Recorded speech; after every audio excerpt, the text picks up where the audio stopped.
All right, everybody, welcome in. Hopefully the mic is close enough. Welcome. This hot day it's pretty hot here.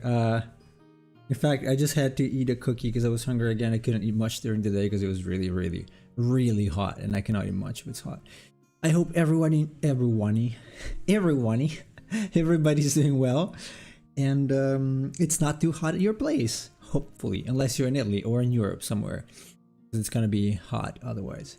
So let me grab my reference here. We're gonna ink Charizard today. I'm actually thinking this will not take too long because what I have here is pretty neat. It's not too bad. I'm only gonna add a few outlines probably and fix some of these, double lines. But for the rest, I'm probably just going to leave it. And then I'm going to try the Mark Brunet rendering. Probably. That would be the plan at the moment. So, we'll see. We'll see how it goes. I'm going to start recording so that I have this for posterity. Let's see how it goes. Get rid of this. Get rid of this. And then not get rid of this. But this is the line art. This was the other one. So I'm going to put it outside. Lower the opacity. Maybe not much. Let's get to it. Hopefully I'm in the right category. Actually, let me check. Because I noticed that it works better in the gaming category versus education. So. Then I hope well, on Saturday I will try to stream, since I'm doing Final Fantasy 2. I'll try to stream with Restream again, and in any case I'll hit them up on Saturday morning to try to fix the issue because, well, obviously my connection works. So we will see how it goes. All right, for some reason I feel like I should be drawing this the other way around. I don't know if I canvas did pretty good in this direction. No, let's leave it as it was. Let's leave it. Let's go.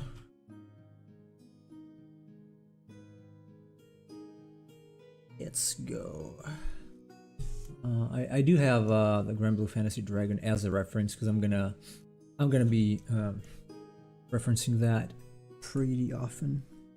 But overall, again, I got much of what I need in my sketch already. It's a very clean sketch, so I'm not seeing particular trouble just leaving that once I get the main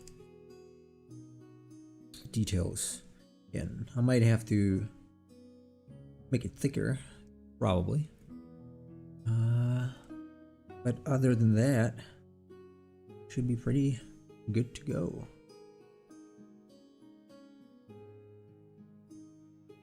There are some double lines, but I could have taken this to a finish the other way without adding the line art, but I did Blastoise that way, so I will see maybe from the next one. By the way, please start thinking about what could be next. I don't know. Next week I might do Leviathan. Not sure yet. Either I do another Pokemon immediately or I do Leviathan first. The Final Fantasy summon, obviously. That's what I'm talking about.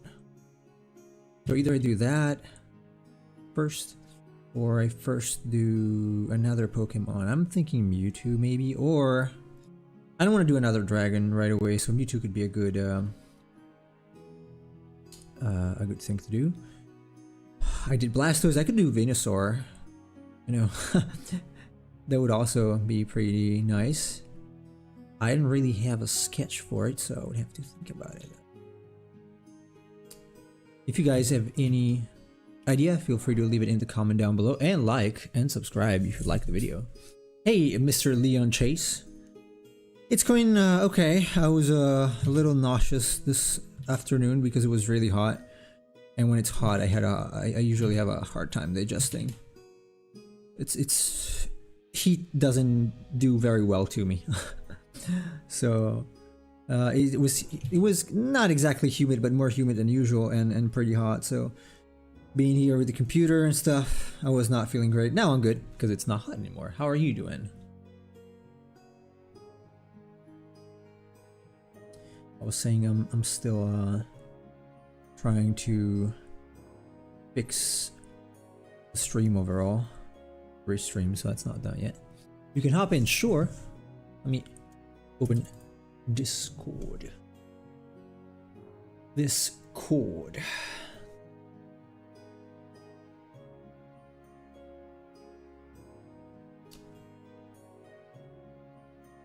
So in fact, I was saying I had to eat a cookie just before starting the stream because I was too hungry. I ate lunch, a pretty big lunch actually, but I didn't eat much for dinner. Except some rice and tuna because I was just too nauseous, too hot to eat. Alright, I think I'm in the live stream voice channel. You are welcome to join whenever you please.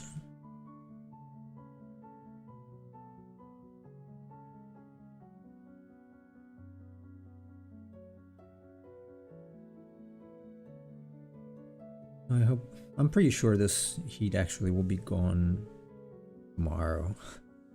I'm not excessively worried. It doesn't have to be for a month like in Japan. But still, it's taking a toll on me. I don't know if I'll be able to go to the gym if I don't sleep again.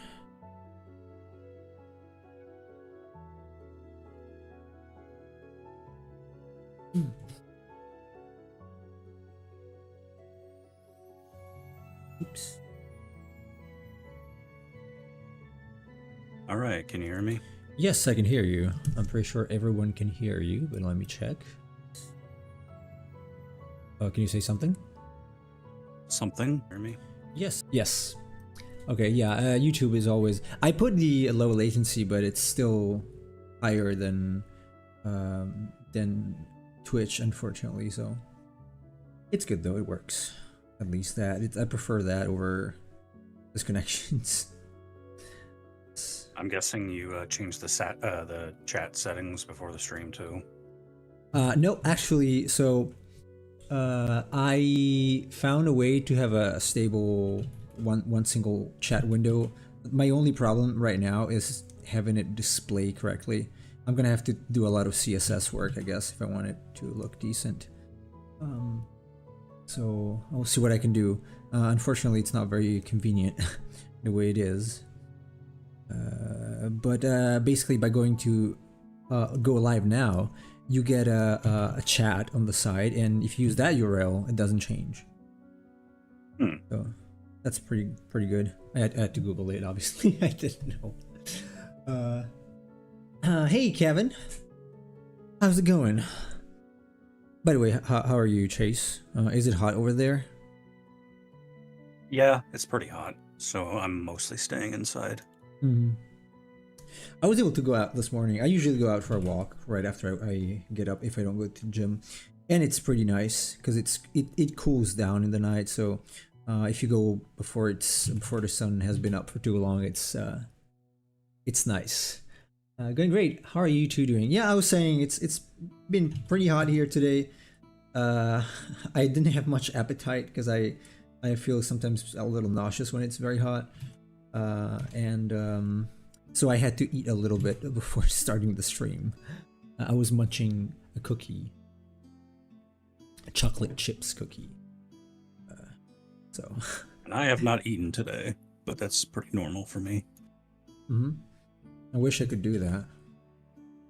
I have to chug food in down my throat even when I don't feel like, because otherwise I lose weight. I mean, you can. You could train yourself. It's not too difficult. But yeah, but I would weigh negative. Whether you want to. I would weigh negative if I did that. Yeah, the problem is you don't need to lose weight. Yeah, right. In that sense, I wish I could do that, because if I like today, I could still eat my maintenance calories, but I usually try to stay at least over 2,500. Because if I don't gain weight. Whatever I do. So it sucks. It sucks. It's really annoying. I've been considering just giving up at some point because it's sometimes I'm just very nauseous and I don't want to eat, but I force myself to. It really sucks to be ectomorph, but whatever, you know. For some people, it's a luck. You know, at least I'll probably not have like a heart disease because I have too much fat or something. So that's fine. It's genetics. Can't do much for that. Nope. Yeah. That's why I am, of course, American, Irish, Scot stock. So I'm tall and bulky, but that also means I put on weight easier. And we do have like a family history of like high blood pressure. That just kind of comes with the territory. Yeah, understandable. Yeah, genetics play a big factor. My dad was like even slimmer than me, actually. And my mom was like, she said that when she got married, she was like 44 kilograms. She's not tall. Given she's not tall, but she should have been at least 50 or 55 or something. Sounds petite. Yeah, she's small. She's I don't know how much it is in feet, but she's like 156 centimeters. So 156. So she's not tall. Yeah, that's like a little over 5 feet. It's like 5.1 Yeah. feet. So she's pretty. It's She's very pretty short. small. Yeah, she's pretty short, even by local standards. But still, the weight she had was not much. So I come from a family with a history. No, my uncle was actually pretty fat. My mother's brother was pretty fat, although not when he was younger. But otherwise, yeah, both my parents were extremely lean. My dad started putting on weight when he was 50 or something. Before that, he was very, very lean, almost underweight, I would say. So That's cool though. Fat Italians, it's like a mafia boss. That's yeah, what I with think.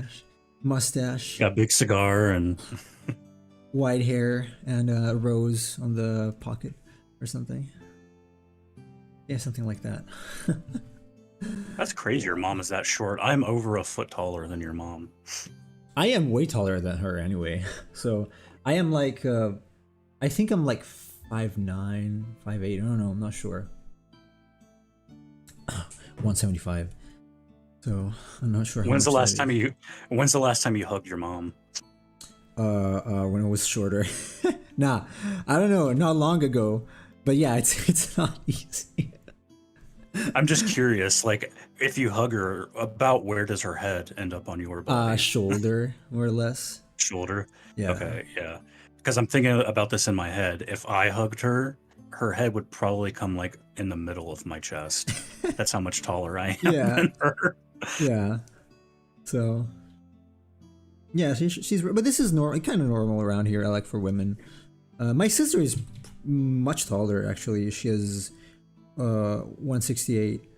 So she got from some other side of the family. I don't know, because my grandma, my mother's mom, was also short. So how tall was your dad?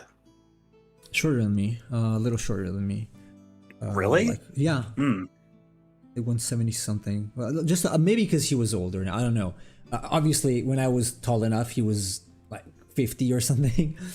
Or 46. Yeah, I guess it depends based on on your family history.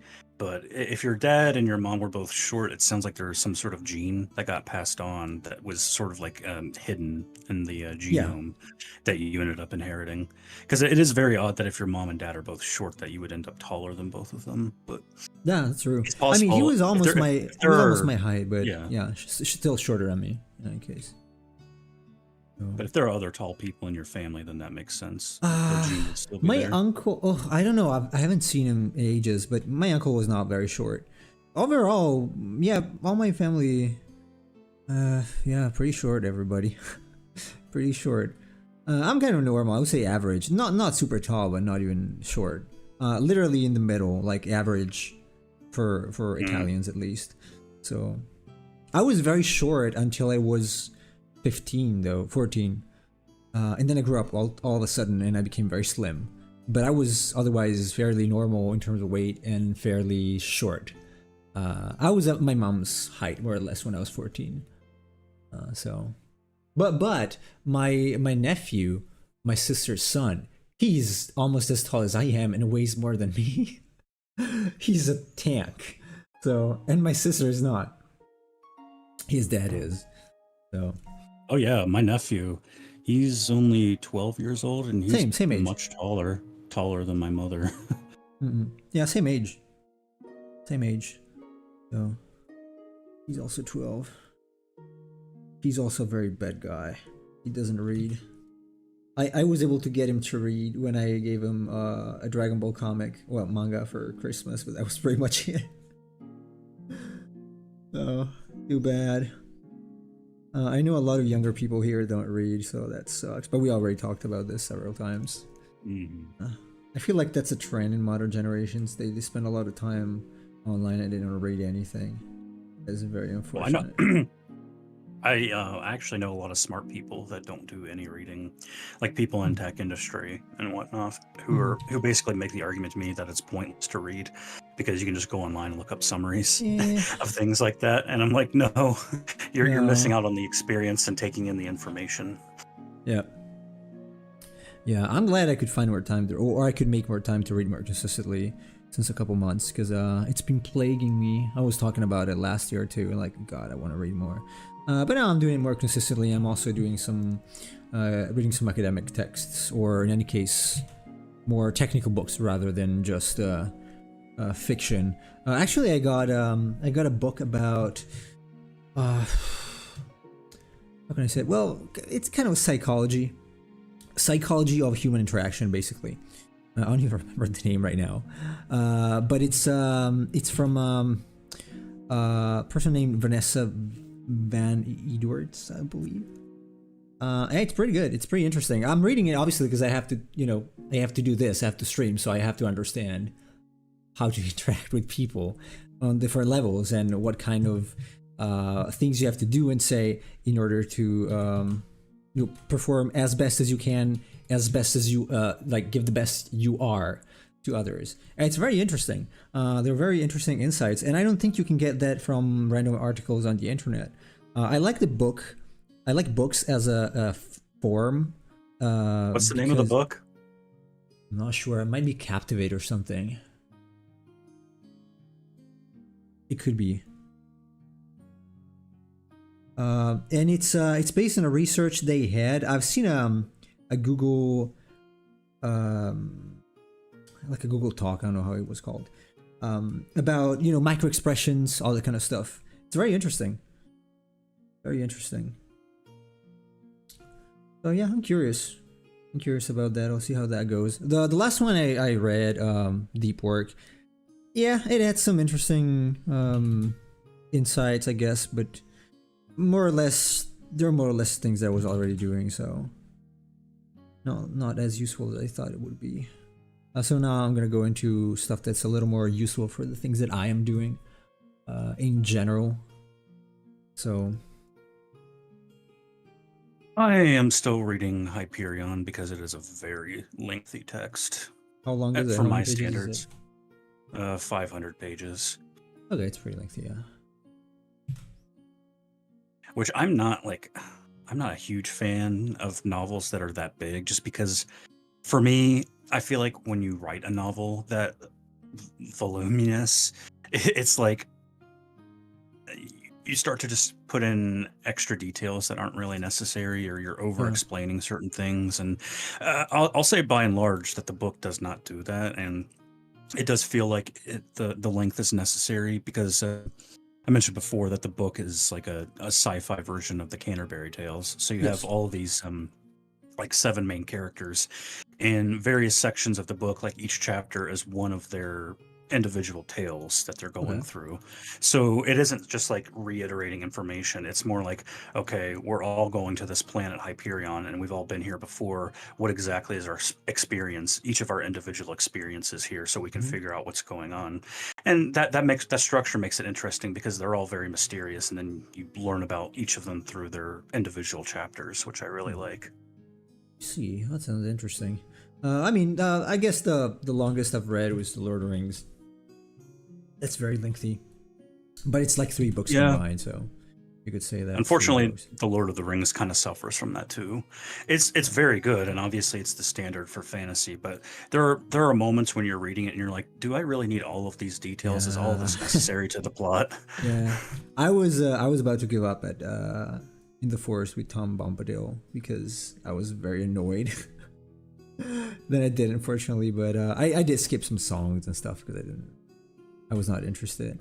That this might piss some people off, but that is actually one thing in which I feel like the movies tell the story a bit better, Yeah. is by curating the content more and being like, okay, we're gonna kind of strip some of the stuff that's not as necessary to the plot and make it a little more streamlined and watchable in terms of a movie. And to that extent, it tells the story in some ways better than the book does, in my opinion. Yeah, it's much more digestible, obviously.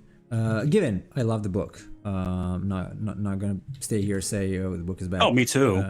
I love that book, so just saying that some things, yeah, could have been stripped. I'm saying that the movies are they're an example of a successful adaptation Yeah. of a book Yeah. where you're curating the content, and there are some things that you can't put into film, and so they actually just went ahead and say, yeah, we're going to cut this because it just doesn't make sense in the context that we're creating it Yeah. in. That was good. That was good. It's still one of the best movies I've watched ever. So consider them all as a single movie. Lengthy, but worth it. Or as they did the exact opposite with The Hobbit. And they said, we're going to lengthen this out to 3 movies and then throw in a bunch of stuff. Yeah, that was a trilogy I did not enjoy. Honestly, also because the CGI was just so bad. It's somehow worse than the original movies. Way worse than that, yeah. Way worse. I agree. I think about that. I think it was the second movie where they do like the barrel in the river scene, and that was like the hokiest thing I've ever seen. I'm like, why does this look so bad? Yeah, but even you guys have all these resources. What struck me negatively was in the first movie, the white orc. That was clearly all CGI'd versus the practical effects they used in the original movies of the Lord of the Rings. So there was that, but in general, like even words, like everything was very fake and plasticky. Even the dwarves, they felt really strange to me. Yeah. It's like in the mid to late 90s, when CGI was still sort of like a burgeoning technology, the industry kind of had the mindset that we're going to use practical effects and then use CGI to enhance the effects. Like that's what they did with that's what they did with Titanic, and that's why Titanic looks so good visually. Is that you can tell that these are practical sets and designs, but they're using the CGI to actually enhance some of the practical effects and whatnot. And to me, that was like the perfect synthesis. And then eventually they said, you know what, let's just not do the practical effects and make it all CGI. And to me, that's where it went downhill, where you started to lose the realism, the physicality of what's actually there. Absolutely, yeah. It doesn't feel like it's got weight, basically. So. Like, whatever. I don't get to care about that. I remember seeing a like a production video about the third Lord of the Rings, Return of the King, and they even did like a cascade of small skulls for that mountain scene, like with the King of the Dead. That was awesome to see. Like, that's how movies should be made. I would imagine like being an actor in that movie must have been amazing. Not only you would get to go to these awesome places in New Zealand, but I mean, you actually could witness all these things. You'd also get hurt, given. I don't remember who. I think Orlando Bloom got hurt during the shootings. It might have been, yeah. Or Viggo Mortensen, but that's how that must have been very cool. Must have been an experience, really. Also, because great actors were there as well, so yeah, I miss those days. Good movies. I was browsing Twitter and I saw people were posting like scenes from the new Flash movie that came out recently, and oh my god, the CGI looks so terrible. I just don't understand how you have all this money, this gigantic budget, and that's what you produce. Is it It's like part the of the phoniest looking thing. DCU? DC Yeah, universe? yeah. Oh, okay, so with the other movies, okay. I don't I know. just I did not like I look at those that and I mainly. scratch my head. I'm like, how do you guys okay this? How do you have like limitless amounts of money? You're one of the biggest studios in the world that's producing these movies like they're nothing, and then you just throw out this garbage looking product. Yeah. Like if you're gonna tell me about like the grandness and the fact that CGI lets you break limits, which I think is a negative, actually. I feel like you do need to have limits on what you produce. Mhm. But if you're going to showboat and tout about all these great technologies and what you can do with them, at least produce something that looks good. And instead, it's just like Right. the laziest thing I've ever seen. Oh man, no, I haven't seen anything about it yet, but I guess I won't at this point. Um, I wasn't the biggest fan of the DCU. Most of the movies just left me completely uninterested. I have to be honest. I did like Man of Steel, but that was pretty much it. Um, so Batman versus Superman was not too bad, but again, I had some reserves about it still. There's So only one thing I saw in the new Flash movie that I really, really like, but I don't know if I should spoil it. yeah, how new is it? Didn't it come out this year? Could be. I don't know. Well, let's leave it then. Let's not spoil it, and then I don't want to have someone complain. So I don't Yeah, know. it I came might out give in it a watch. June. Okay, so yeah, a little too early probably for spoilers. Um, yeah, I'll just say that the there's a cameo in the movie that I found highly enjoyable, okay, and that's it. okay, fair enough. Um, but yeah, in general, I don't know. I was never a fan of what they did with the DCU. The MCU was much better, at least before Endgame. uh, but or other than No, that, the MCU was very logical. The way that it introduced the characters, and then there was like, you had Iron Man coming out, then you had Captain America, you had the Thor movie, and then that built up to the Avengers, right? yeah, And that was like a really great climax where we had all these movies that introduced the characters, their backstories, and then we finally get to see them all together. That was like super satisfying the way that they handled it. yeah, it was. And the DC movies, I guess because they saw the success, they were like they got gun trigger, trigger happy Yeah, with it. And they're like, okay, we got to shove everything in at the very beginning, and we're not going to establish anything. We have to get straight to the Justice League movie that everyone wants to see. And it's yeah, like you handled it backwards the way you should have. But if they handled it the way Marvel did, then everyone just say that they're copying Marvel. So I get that, but still don't. That's the other thing. Like that's what we were saying yesterday. Don't care if people are saying you're imitating them. Make sure that it's good. Don't do something different for the sake of being different. That usually turns out bad. yeah. It did. It did. So, oh well. It's a Kevin, pity. I haven't seen The Way of Water. Me neither. No, I've not seen the first one either. I Honestly, watched the first Avatar and I thought it was just an average movie. I can't really digest the character design as much. It looks like a pale imitation of an anime, and I think it should have had its own style rather than trying to go for something that's not its thing. Let's say. I know I So laughed when I saw an image from the film. I don't know if it was edited or not, but like one of the Navi people had like the Zoomer haircut, like the top perm thing, and it made me okay. laugh. I'm like, I really hope that's not in the movie.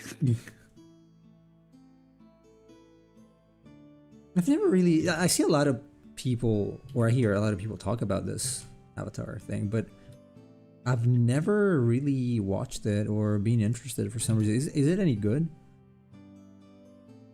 You mean the Like, movie, like the yeah, first like, movie, or well, you said it was passable, right?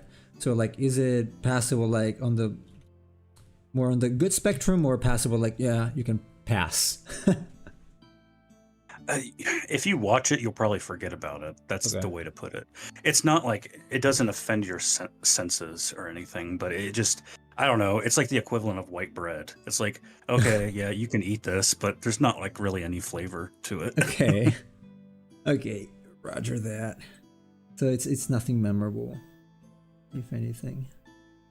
I see. The irony is that there actually is Kevin. like there's like a ton of lore content surrounding the movies where it's like there's entire Avatar Wikipedias where they go into the backstory of all these things, and they're like really detailed, and it's like none of this is in the movie, by the way. Oh.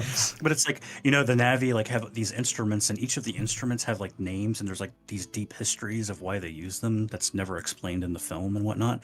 And they went into like great details to explain all of these aspects of the culture, but that's not part of the story of the movie, so you never get the sense of those things when you're actually watching it. I see. Well, I guess it was a good concept, poorly executed. Or maybe it should have been a series or something, like a show. Well, it was a derivative concept that was performed averagely, I would say. Mm-hmm. Because, I mean, the idea of the movie is not new. Like, you know, the human goes into another civilization, and then he sympathizes with those people and fights with them against the other humans, that kind of thing. I mean, that's, people always compared it to like Dances with Wolves, or, you know, maybe Pocahontas or something like that. Like, you know, siding with the tribal people versus the non-tribal people, that kind of thing. Mm-hmm. That's a pretty old story, actually. So the kid is like, I mean, the other people are like not human or something? The Na'vi are not human. The point of the Avatar is that the person that takes on the Na'vi body is a human. Oh god, you know what? Jesus. Yeah. I was getting confused with The Last Airbender. Are you really? Yes. I thought, because I know there was something that came out recently. Oh god. Or I heard about, someone told me about that. I absolutely, that's why I said, I was thinking like, Navi, that reminds me of something blue. And then, yes. So no, that's not what I was talking about. I did watch the first movie. Like Kevin said, what's your opinion on Avatar: The Way of Water, the Avatar movie that just came out? You know what? The point. Let me actually look it up, because I know there was something about water in another Last Airbender thing. I'm pretty sure because I saw it because I was working. I was working on something, and the art director told me, make it look like from this movie that's handling water a few months ago. Not very long ago. I was working for Eamon. So and how embarrassing. What's embarrassing? You thought we were talking about Avatar: The Last Airbender this whole time.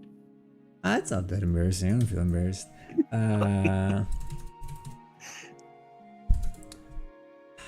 What was it? See, it was like the things they showed me, they were of the kids but grown up or older, I don't know. And that's and I remember seeing a lot of images of this girl manipulating water. Mm-hmm. And that's why I got confused. I thought, okay, maybe it's that one. I'm drawing. So I did not even pay attention to that movie. I did not watch it. The first one was extremely forgettable for me, so anyway, yes, now I understand. Thank you for kind explanation. But yeah, so how is that's why I was saying, you know, the anime thing, right? So did you watch that one, or did anyone listening watch that one? Because that one really does not inspire me at all. The movie or the anime? Either. Is there a movie with people? There's the Avatar: The Last Airbender movie. Yeah. Yeah, no, then I don't know either.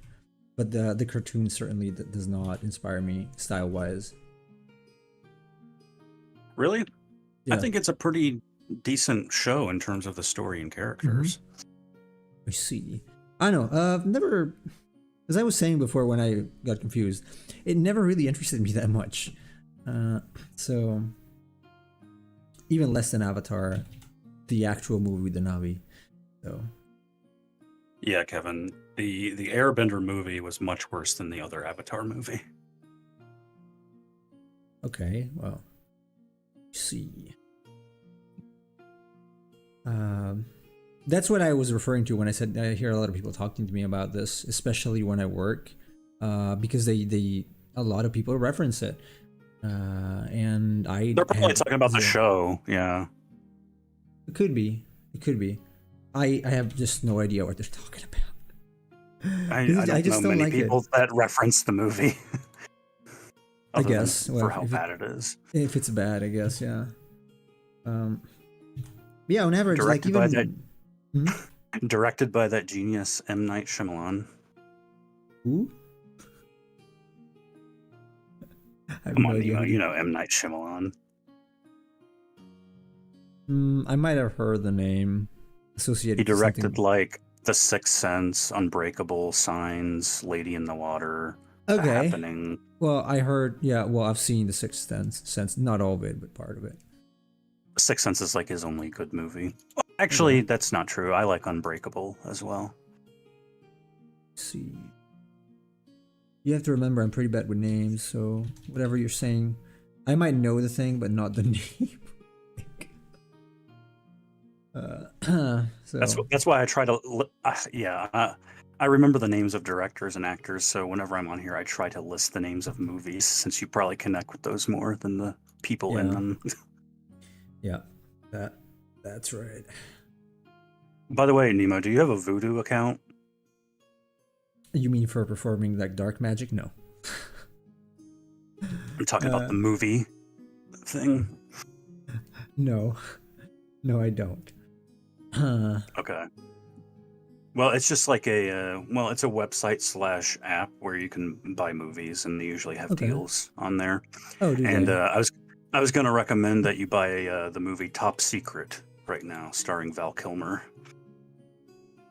Val Kilmer. Well, it's got to be pretty old then, I guess. Yeah, it's one of his first movie roles, I believe. Okay. But it's a comedy movie made by a Canadian group, and it's I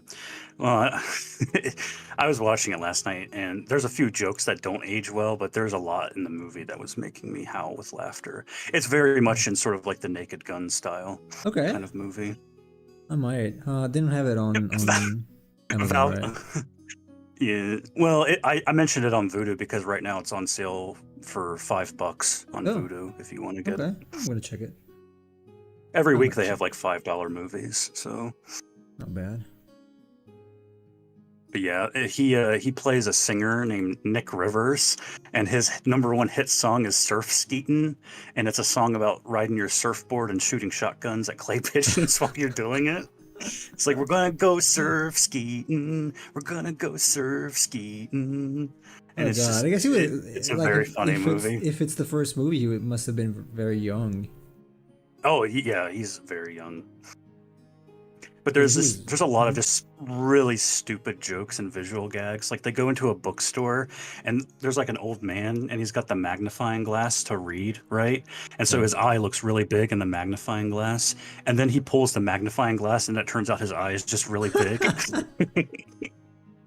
It's a lot of just stupid jokes like that. Okay, that sounds like my type of movie. There's a soldier that walks in, like, because the movie takes place in East Germany, so Nick Rivers is going there as like an ambassador to sing for the East German like culture festival or whatever. And there's a soldier that walks into the room and he's got a helmet on, right, with a strap around his chin.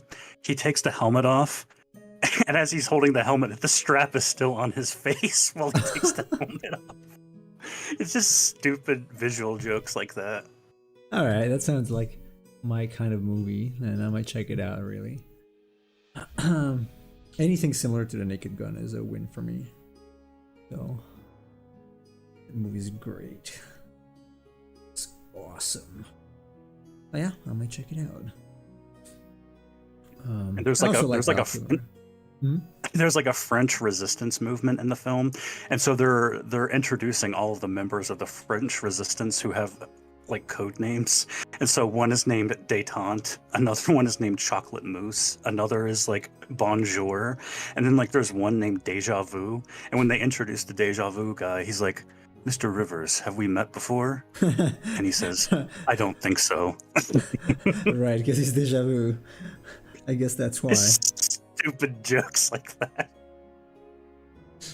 Well, it's nice because not everybody can get them. So if you watch it with someone and the person's not laughing, it probably means that they do not understand the joke. Which is a problem I had in Japan a lot. That's unfortunate. But yeah, I like some of the jokes. Yeah, some of the jokes you won't understand, but some of the jokes you wouldn't understand are some of the ones I was laughing at the most. But there's still a lot that you'll get. Like there's a scene where Val Kilmer is in prison, and you know in prison movies, like they'll have the thing where like they're writing down, like they're making notches on the wall with chalk or something for like how long they've been in there. Yeah.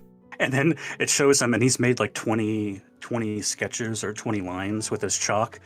And his manager comes in, and he's like, "Oh, Nick, I'm so sorry." And Nick looks at him and is like, "Yeah, I've been in here 20 minutes already." It's just like little stuff like that. Okay, that's pretty good, though. That's pretty good. Yeah, okay, sounds like a nice movie. It's called Top Secret, you said, right? Yep. Okay. I'm gonna try to remember. Sounds nice. Just love the song Surf Skating. The idea of just being on your surfboard and using a shotgun to shoot things out of the air is so funny. Well, it's got pretty good balance to be able to do that. Oh well.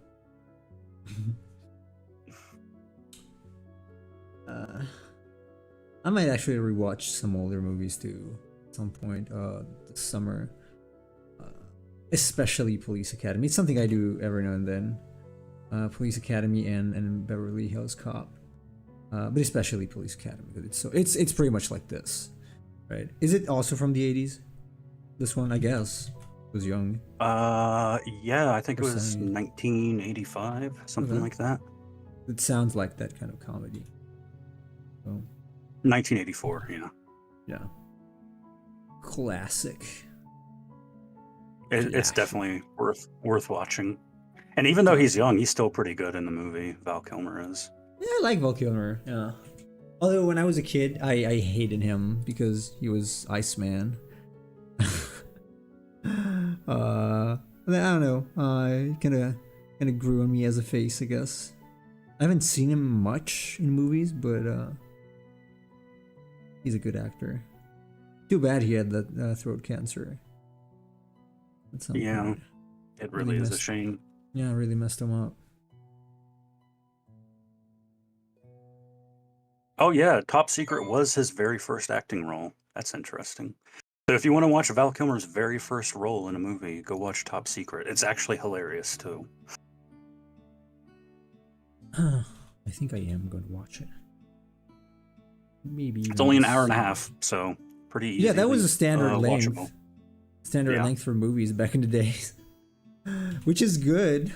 It's good. I don't think a movie needs to be any longer than that.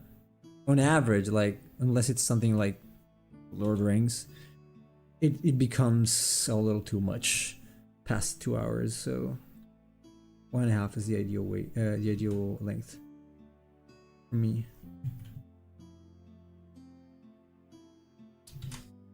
I think I'm almost done with this face. Please.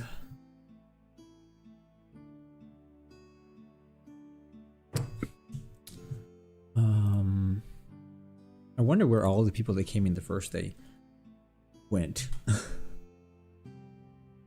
I think it's something to do with the algorithm because my stream died so soon. Yeah, maybe. It's gotta be. So I was thinking maybe next week I can do the Leviathan summon that I showed you, or I'm gonna do another Pokemon. Gotta see. I might alternate them so I can do both. I'm not decided yet. Because I'm not really sure what Pokemon I could do. To be perfectly honest. Hmm. If anyone has any recommendation based on the most popular Pokemon. I remember someone did the first stream, and I forgot. I think someone said, yeah, Mewtwo. They said, someone said Pikachu. I might do Togepi. That would be hilarious. That's certainly something you did not expect to see as a mean monster. You might have to use a little interpretation for Togepi. Yeah. That would be fun though. I think. It could be fun. It could be. I mean, what I mean is like Togepi has some very vague shapes in its design. It's like, how do you interpret like the arms and the feet because they're just kind of blobs? Claws. Oh, hey, Scar. How's it going? Oh, Dragonair. Maybe not another dragon right away. Also, because in any case, Leviathan is a sword dragon. Serpent. Or Gyarados still a dragon. And yeah, I want to take a break from scales, probably. But Togepi is, well, I would add horns, probably. I'm thinking. Horns and claws. Lots of Togepi kind of does have horns, so that isn't too far-fetched. Yeah. Something like, it's gonna be an angry thing like this. In the egg. With the claws or something. I remember in the anime there was an evil Togepi. Do you remember that? I don't. I might have not watched that episode or those episodes. I don't think I did either, but I remember the images. I don't. I really don't. How are you doing, Zero? How's it going over there? Hot, I bet. I'm almost done inking this Charizard if I do not ink all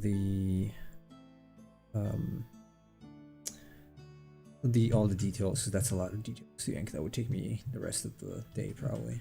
The rest of the Wow, stream. actually, wait, what? What? G River.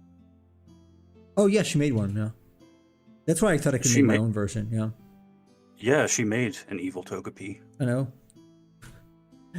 I know. I saw It's that. actually That's why pretty I was thinking cool. about it. It is pretty cool. She kind of drew the cool, head right? like a sea urchin. Charboy looking great. Thank you. Hey, Saman. Sorry, Baron of Bees. There was no Emperor Cheese here, though, unfortunately. So I'm gonna have to get more images here. I forgot how to make the fire in Grand Blue style. Yeah, pretty much the same.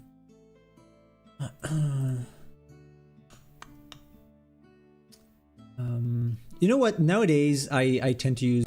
At some point, I start using my own stuff as a reference because I just want to make stuff. I want to introduce like little changes, like evolutionary changes into my things. So instead of referencing the original stuff like I used to, like for fire, I'm referencing a specific thing that I made for you. That's all fire, or a lot of fire in any case, kind of a lord of fire. So that's pretty cool. I wonder what you're referencing. Yeah, pretty happy with that, honestly. Pretty happy. Yes, I haven't seen Cheese on YouTube. That's because Cheese refuses to make a YouTube account. Yes, he's paranoid. He said, "Oh, you're not gonna be on Twitch, then I guess no stream for 1 week." Like, okay. So, where is they at? Oh, do I have it here? Yes. 8 viewers. He's popping off. So proud. You should have been here for the Belly Bolt stream when we had like 23 people in here. Yeah, that was something, let's say. Nemo's most controversial video to date. Yeah, it generated a lot of hate. A lot of angry people came on stream. So I can take some blame for that, for giving you the idea to do it. it's fine. I chose the gaslighting title anyway. So it was pretty mean. So I can't say I didn't have saying that in that result. Why doesn't he want to be on YouTube? Because Cheese is a lovable, paranoid fellow. He cares about privacy, and he doesn't like YouTube, so he doesn't want to make a Google account. That's why he doesn't have an email. He doesn't like the company either, though. Yeah. So he doesn't have email either, or Gmail at least. I don't know if he's got, because he was looking for like into making an email address some time ago, I think. I'm like, just use Google, whatever. In any case, they are everywhere. I don't really care. Like if I give them my information at this point, I really don't. I mean, if I could offer a defense, I will say that I find his actions sometimes admirable, where he does not want to deal with companies that ideologically disagree with him. So he keeps it consistent.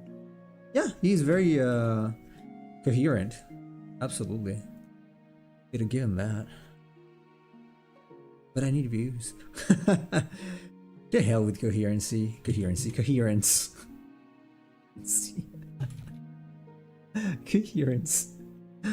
It's still hot. Have mercy. Have mercy.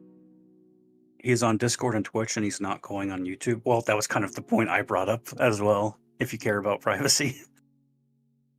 Overwatch? What? Overwatch what? Wait. Overwatch what? I'm not following, sorry. I've been drawing. Not sure what you're referring to. The Overwatch thing.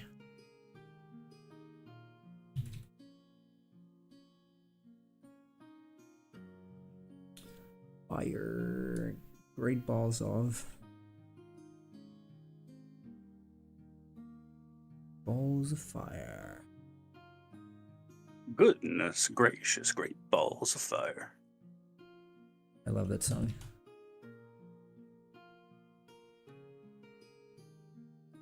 Oh, I just threw the name and you like it? Okay. I have the Art of Overwatch art book. That's pretty neat. I actually use it a lot for inspiration. It's a very good book you have. If you want to do concept art, very good book to use as a reference in general. It's pretty big, and that's one of the reasons why it's still in Japan. It's not here. I highly recommend it though. Very, very good book. One of the best if you want to do concept art. Obviously, it's not teaching you to do concept art, but it's showing you what you have to do basically. Like, well, you want to do concept art, do something like this, and then put it in your portfolio, and you're gonna get some jobs probably. I've never played Overwatch. I've never played Overwatch. Me neither. I just know the art. I think the fan base kind of annoys me. But also, the game feels like a time sink, and I don't really like games like that. I cannot play MMOs, so in general. Yeah. I tried before, and it's just not for me. I do not have enough. I'm not committed enough, let's say, to play MMOs.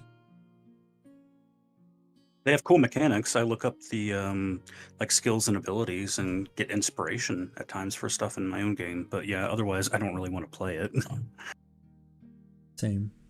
Although I look it up for, you know, art reference, not for technicalities or mechanics. Yeah, the book is really good. You peruse it, I see. Peruse. What? Peruse. You said peruse it. Yeah, used. Because he used it. He perused it. No, he perused it. Because he used it.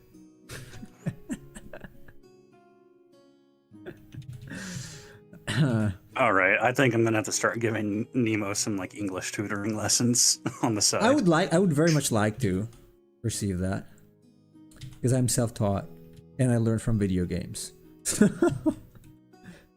No kidding, I learn from video games and movies. So unless I heard the word before, I only read that word ever. I never heard it.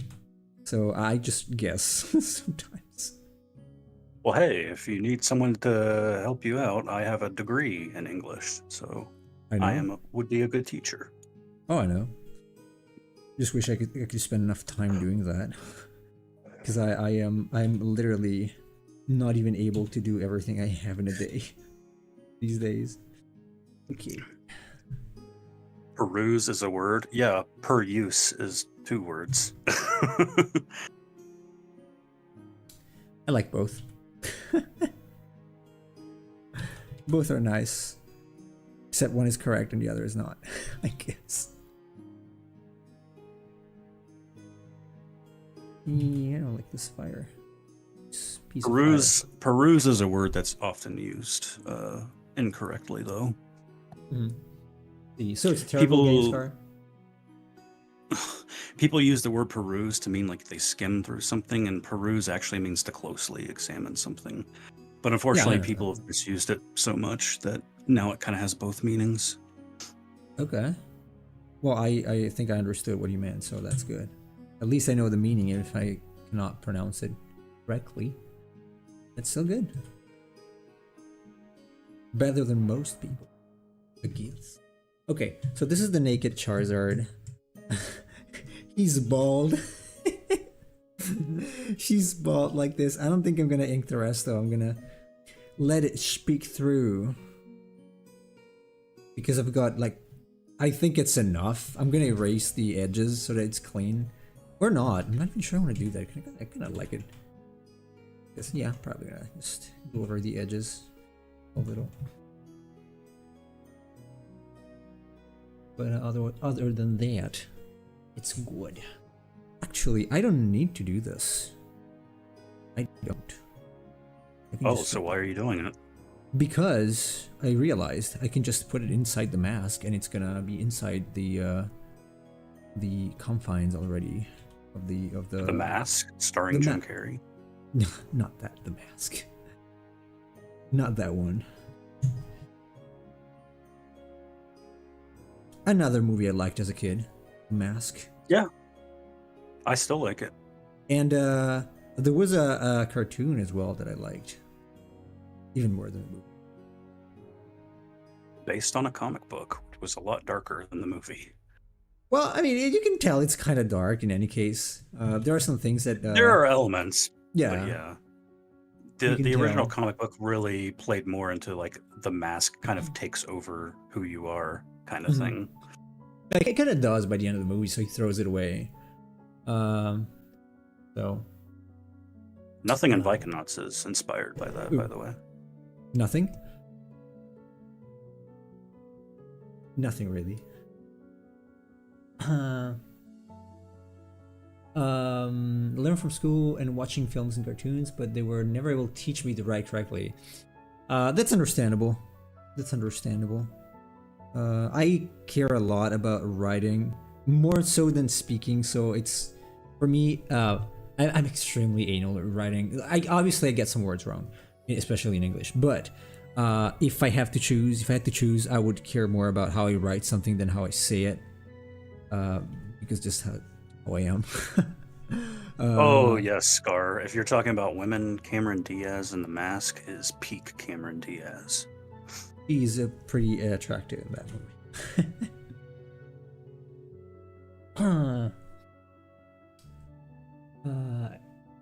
movie. Any advice on drawing the scales of the Oh god, this is incredible. Like just today I was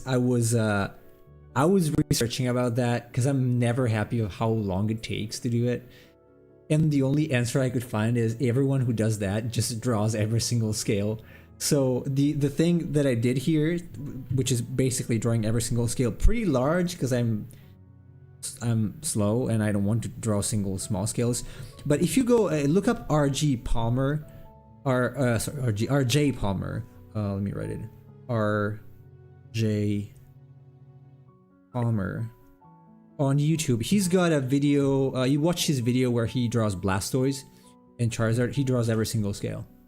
Every single scale by hand. So the only thing you need to know is copy scales from do a lot of studies from actual animals that have scales. So snakes, crocodiles, although those are not exactly scales, lizards.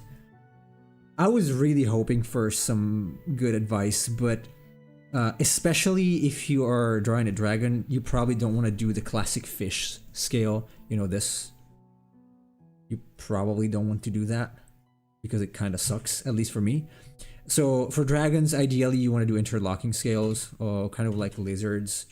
And for that, you just need to do this, like a lot. And make it flow with the form. So you do what I did previously. So I went here and I drew around it, but you do it much more carefully if you want to draw smaller scales, and then you follow the surface, doing that sort of pattern, and make sure they do not cross, unless it's a crocodile.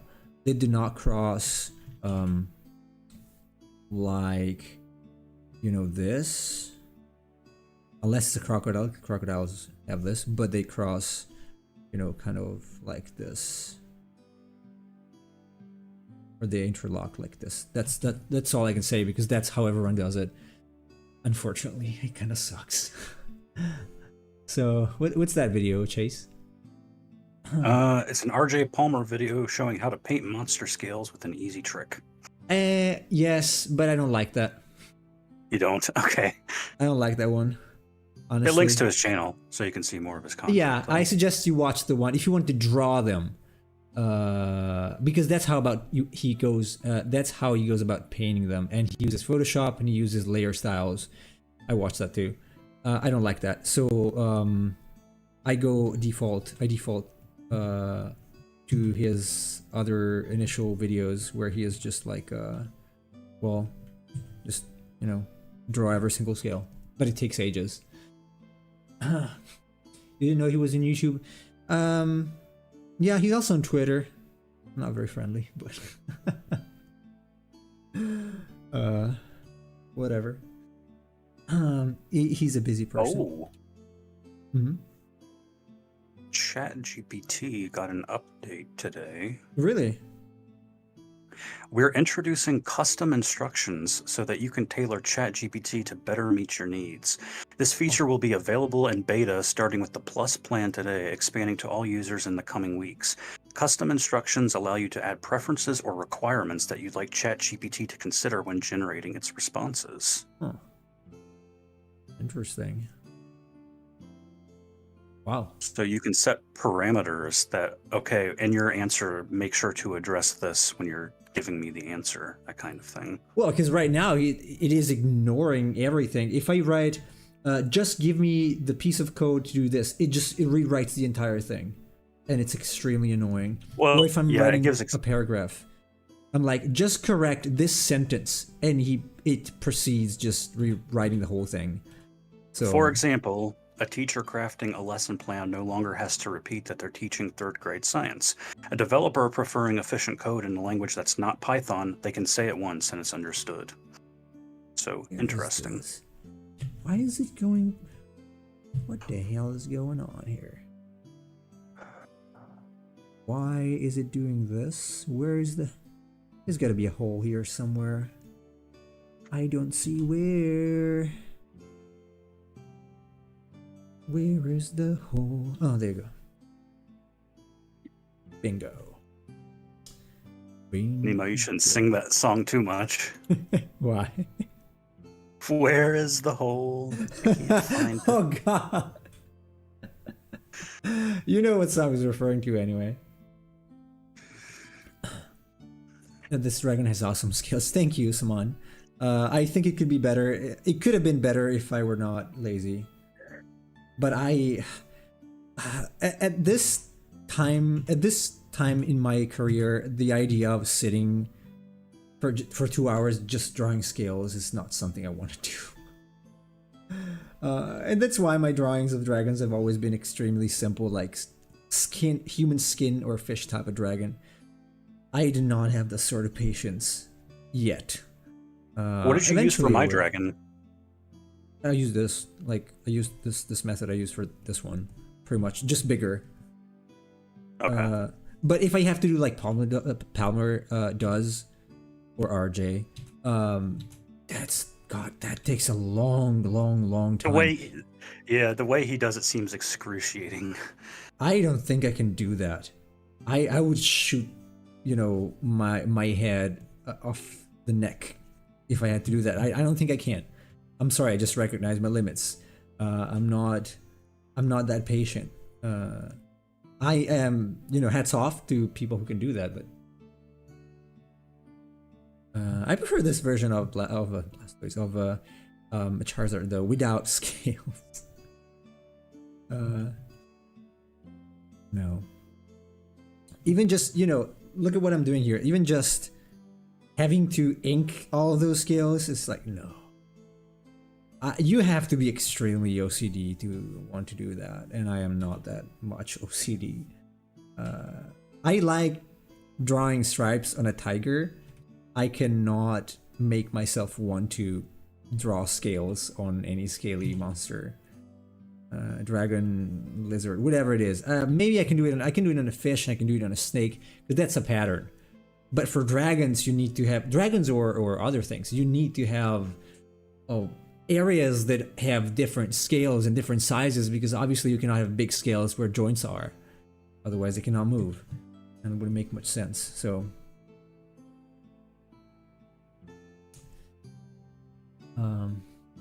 Hey, Kibu. Squared, cubed. After you do Charizard, can you do Clefable? I'm not sure. I can think about it.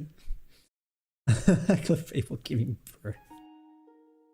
Clefable is a fairy Pokemon. So why Clefable and not Clefairy?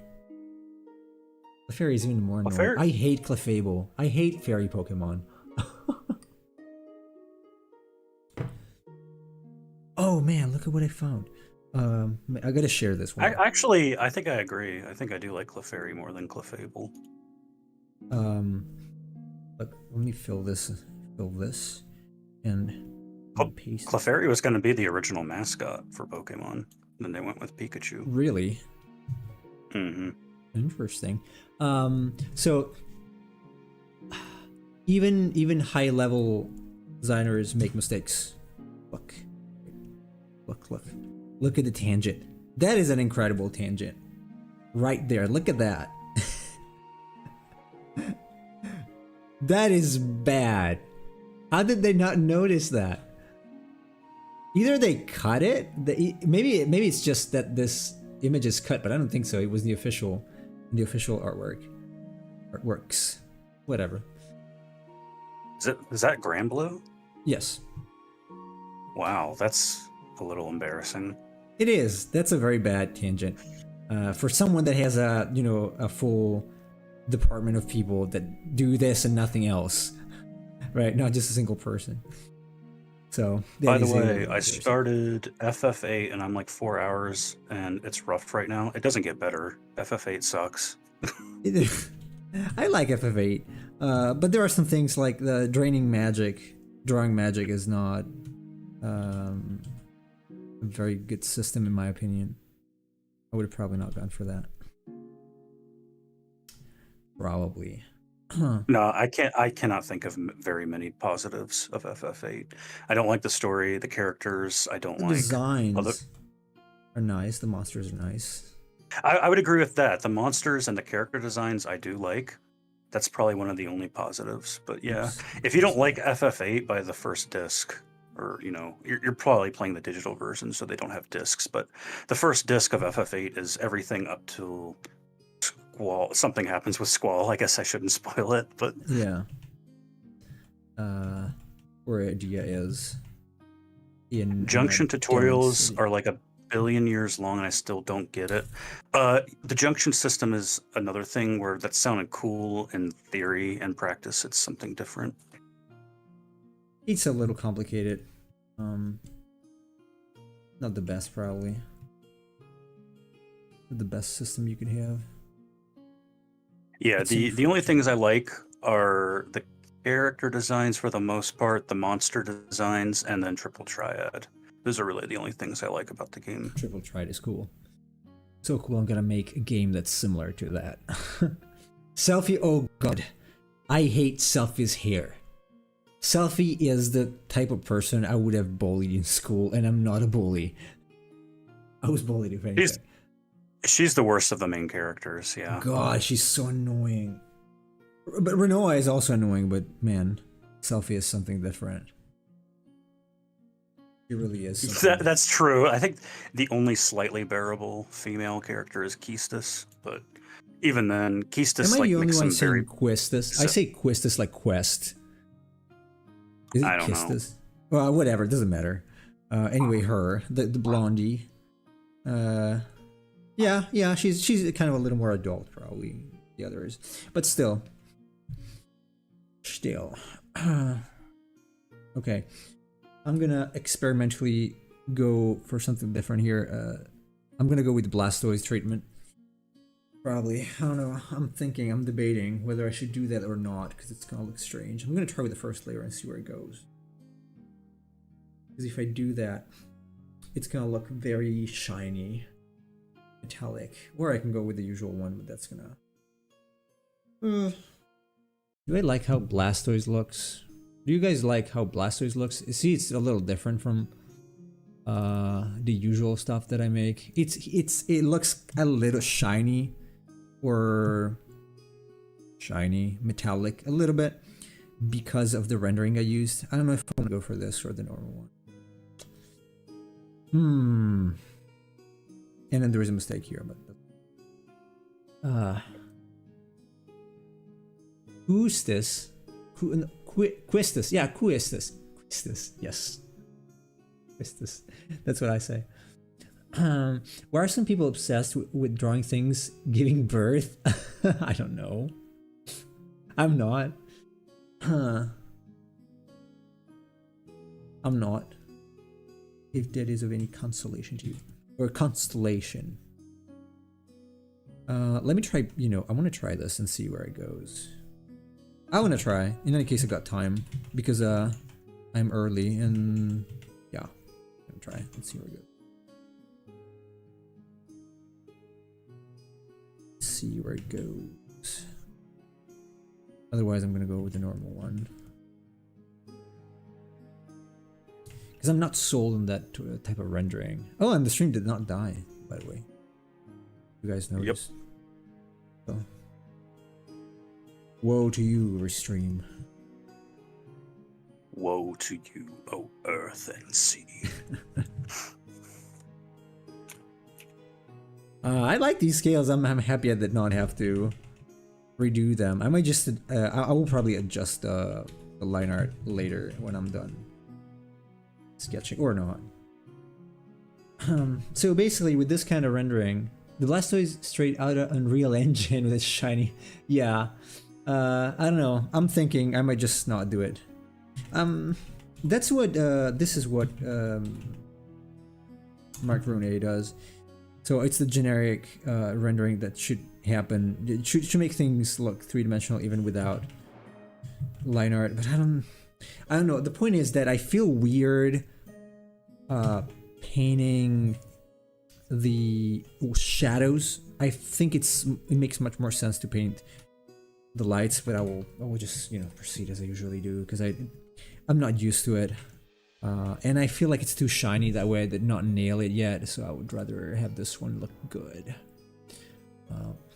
I don't know. I gotta figure out something that I like because I feel a little constrained by the usual method that I apply, so I want to use something a little different. Light's gonna come from here, I think. Makes sense. So let's see. The splitting of color and grayscale face is a huge waste of time. So at some point I will just go past it.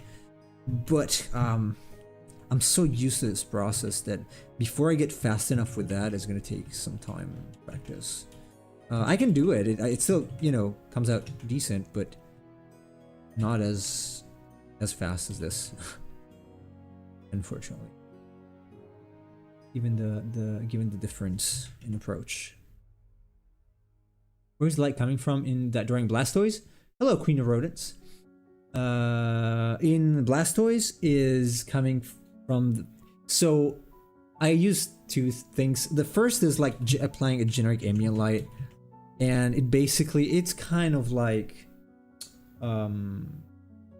occlusion ambient lighting. Not exactly though. Basically, it's like the light is from the front, and everything is kind of it's brighter on the side that faces you or the the screen, but everything kind of looks shiny with that because obviously lighting should follow the form given the main light, the key light, and the key light in that is from the top.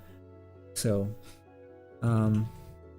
it's kind of cool for once, and I guess it's okay for Blastoise because it's shiny. So fine. Hey Miles, yes, I think I remember you. I think you were writing a couple days ago. Welcome back. Isn't his tail made of fire? Yeah, I'm probably gonna do that. Probably, yes. I'm probably gonna do that as well. But the main key light is probably gonna be this. I'm thinking because if it was the other side, it's pretty much all in shadow. So I don't know if I want to do that. The wing is gonna be in shadow, but this part is not.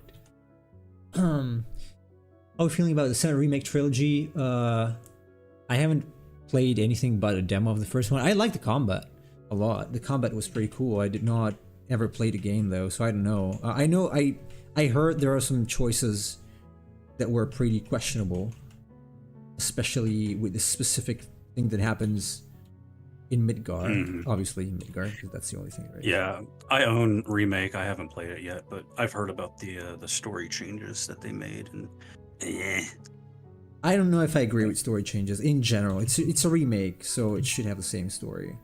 It was not bad in any case, so it's not too bad. Hello, Primrose Bard Lycan. Your art is amazing. Thank you. I appreciate. Are you an artist, or do you do art in any case, like as a hobby or something?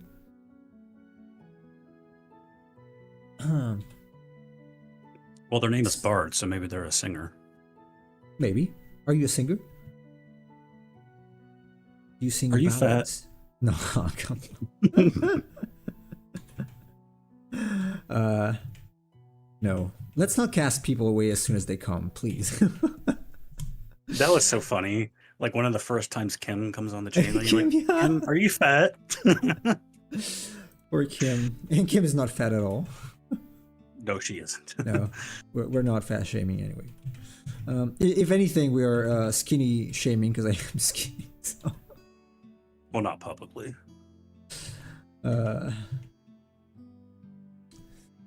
Wish I could draw. Oh, you're right. Really? Like Chase here, my co-host here. Hello, Chase. He writes. He's a writer. So. But sometimes I do karaoke, so Primrose is a singer. Cool. I am not good at singing, as you can probably tell. Not very good. My dad was very good. My mom is not, so I probably inherited from her. Actually, when I was a kid, my dad, we would often go out as a family and go to karaoke. I was like embarrassed the whole time because like obviously I was a kid, I would not sing, but even being in that kind of environment for me was kind of like, can we go home? It's not my thing really. I'm not really shy about it anymore. Like I don't care. I sing really bad, but I sing. In the shower, I sing. In the shower, yeah. Opera. Do you say, man, can you correct my pronunciation again? Is it opera or opera? Are you talking about the person or the music? No, the music. Yeah, opera. Opera, okay. God, I keep forgetting that. I keep forgetting that. Oprah is the black lady that gives people cars. Okay. I thought she was just making people fight on average. Huh. Stop fat shaming. Use your language skill for good. I'm not fat shaming. I never fat shame. I mean, sometimes maybe. No, I'm kidding. I was complaining a while ago about the fact that I cannot even. I am jealous of people that can stay a day without eating, without losing weight, and I can't. I have to eat like a 300 pounds truck driver just to keep my weight. So, Yeah, Nemo and I are complete opposites. I'm jealous. I'm very jealous. No, honestly, it is annoying. It is annoying because sometimes you're too nauseous to eat because you eat too much. So, kudos. I'm jealous of people whose problem is to lose weight. I'm really jealous. No kidding, and no shaming or anything. I'm actually jealous. Whatever. I wish my life was that easy. It's not easy losing weight. I don't know. It is It a would be long, easier for me. arduous process. Just stop doing what you're doing.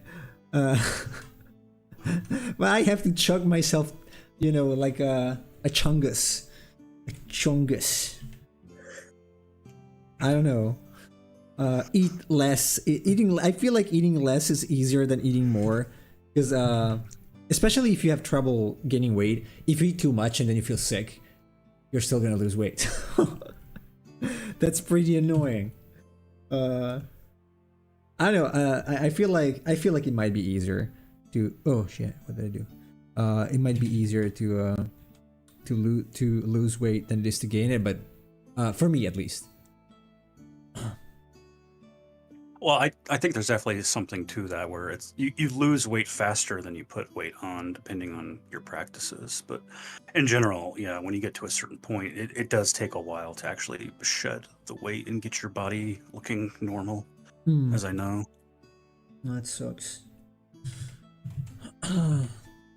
It's probably a lot to do with metabolism as well. One of the reasons why I also have more trouble like putting on weight is because I've always been like this. So I've not really been able to eat consistently for long periods of time, because when I was in Japan, when you have kids, at least for me, I don't know how people seriously gain weight when they have kids, because for me, it's like I have to feed the kids, and by the time I feed the kids, I'm too tired to do anything, even eating. So there is that. But yeah, in general, I found, yeah. Are you talking people or women? Because it makes sense that women would gain weight after having kids. No, people in general. Like Jake. Jake said he put on a lot of weight after he became a father. But for me, it's the opposite. Well, yeah, that's part of marriage. I guess. But for me, it's really the opposite. I was actually able to eat more consistently and put on weight more easily before having kids. Because it was just, I just have to take care of that. I just eat whenever I want and how much I want. But now it's like, oh, the kid just threw up. Oh, the kid needs to poop, and I don't feel like eating anymore at some point. Well, that didn't happen to your wife though. I've seen pictures of her. Oh no, she didn't. Oh well, she was slimmer than what you saw. She was Yeah, but so she's slimmer. got Japanese. She's got the Japanese waifu genetics though. Yeah, so she's got the waifu body. probably so, harder. Yeah, so yeah. Harder for her to put on weight. I mean, she eats crap. She eats ice cream and cookies before sleeping. So she puts on weight when I'm there, because I am very irregular, with what I eat. So obviously she sees me eating. She's like, well, gotta eat more. She cannot eat as much as I eat, otherwise she would be huge. But yeah, on average, she's pretty slim. She's certainly not, the bulky type. Skeleton Nemo will be epic in my post-nuclear working. Why would you not hire me? I am dude, I'm the Irish Scot guy. I am the fighter. I'm the one you want to have on your side when you're fighting people. That's true. Although to be fair, it's funny because even if I did not put in a lot of weight, like I can lift considerably more than what you would think. Probably again because of genetics or something, or the shape my muscles have. I'm going to the gym now. It's been a month yesterday, and I just keep adding, but I don't change much. So it's also, I guess it's also the exercise I do. I don't know. Nemo, you ever been in any fist fights in your life? When I was a kid. Yeah. Okay. Yeah, but it was like usually like 4 people against me, so it's not really fair. Usually one would hold me and punch me. So, and the others would punch me, so that's not fair. Fair comparison. Like single, I usually kick more. I used to kick when I was younger because I did martial arts. I actually broke my neighbor's hand when I was 10. Yeah, I did. I actually did, and I'm sorry for that if he's listening. And I hurt pretty badly a schoolmate of mine when I was 18 in high school because he was like being very annoying, like with jokes and stuff. I'm like, you gotta stop that. And he wouldn't stop. I was doing kung fu back then. At some point, I just kicked his the area of the great trochanter, basically where the ball of your leg is, like on the side next to the hips, and he was just like, he had to sit with eyes for a while because he was pretty in pain. But in terms of punching, no, I didn't do much. Not as a grown up, anyway. I find it difficult to gain weight ever since losing a few pounds because I need to work up my appetite again. Yeah, your body conforms to your appetite, not the other way around. That's why I'm doing what I am right now. It's controlling the appetite, and the body acclimates to what you're doing. Yeah. Yeah, I was saying at the beginning of the stream, I couldn't eat today. Even if I wanted to, I was actually hungry, but I did not have actual appetite. I was feeling nauseous because of the heat. And that's tremendously bad for me. Because once you get used to not eating, then it's going to be way harder to eat. So. I went to an all-boys school for 9 years. I was stabbed. Okay. Stabbed? No, I never got... no, I went close to being stabbed, though, once. Because there was a schoolmate of mine who did drugs in middle school. And he had a knife once and wanted to stab me. He did, unfortunately, but yeah. Almost. I never got stabbed. I told the story that I almost got set on fire once, but that was more like a joke. Yeah, I remember that.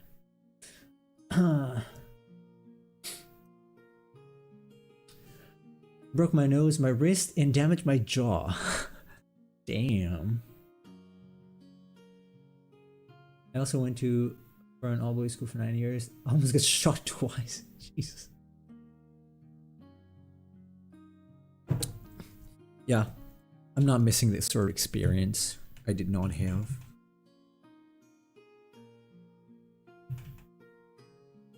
So.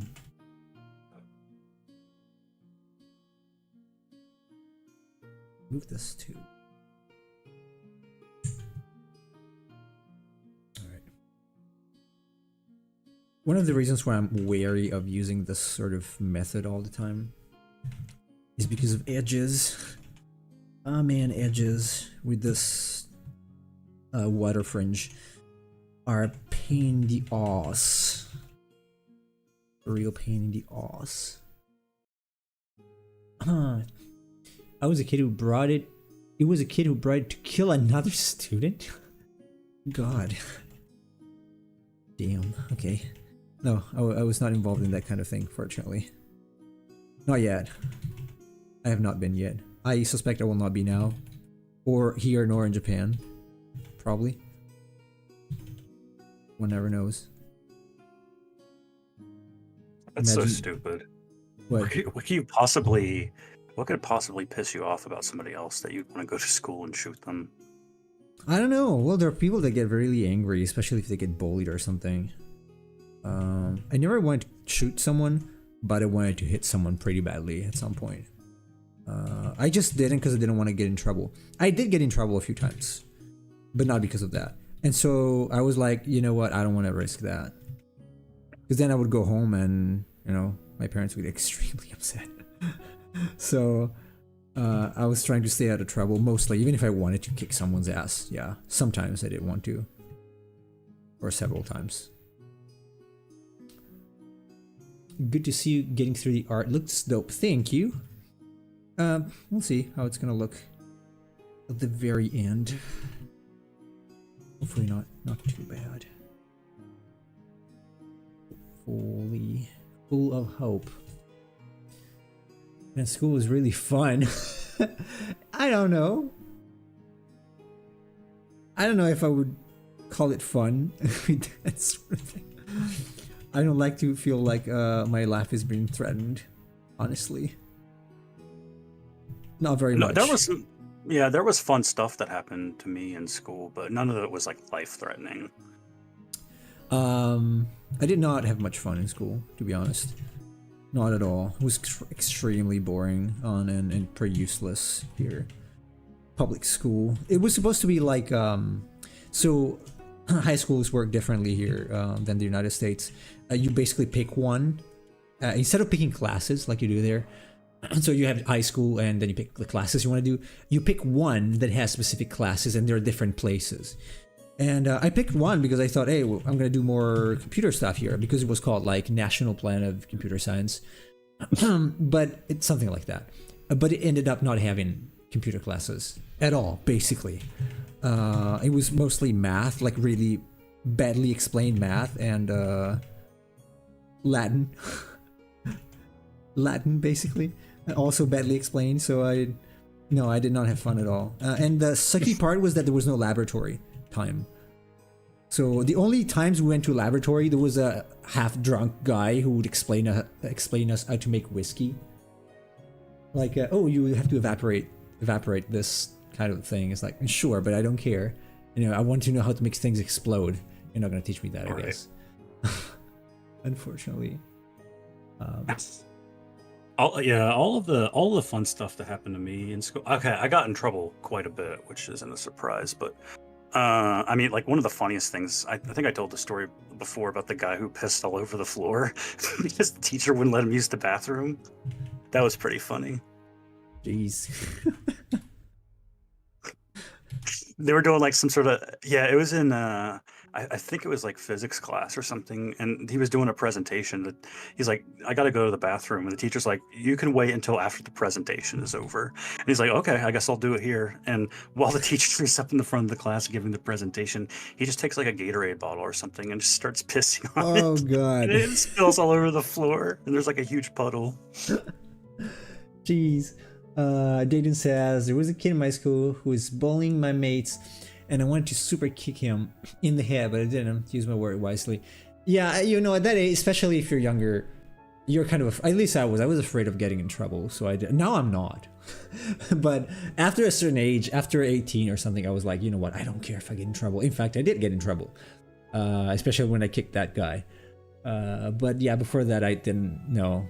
And I was small until, I said at the beginning of the stream, I was pretty small until I was 16, 15. And so they would bully me a lot. After that, not much, honestly. I enjoyed messing with the substitute teachers since they didn't know anyone and didn't know our names.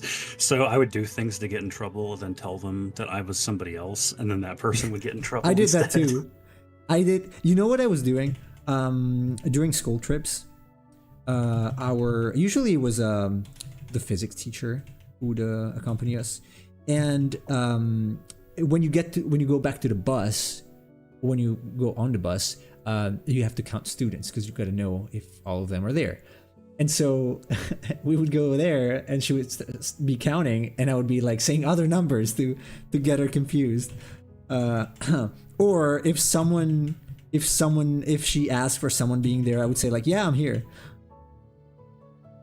So that's pretty mean actually, and also dangerous, but Primer says, school wasn't bad for me, it was average.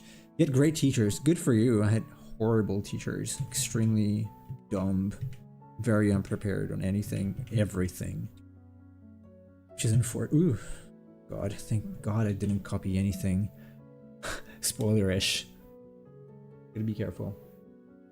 My teacher broke a stick on my hand. My hand grew numb, so he just made me hold a bunch of books in the corner as a punishment. Nice.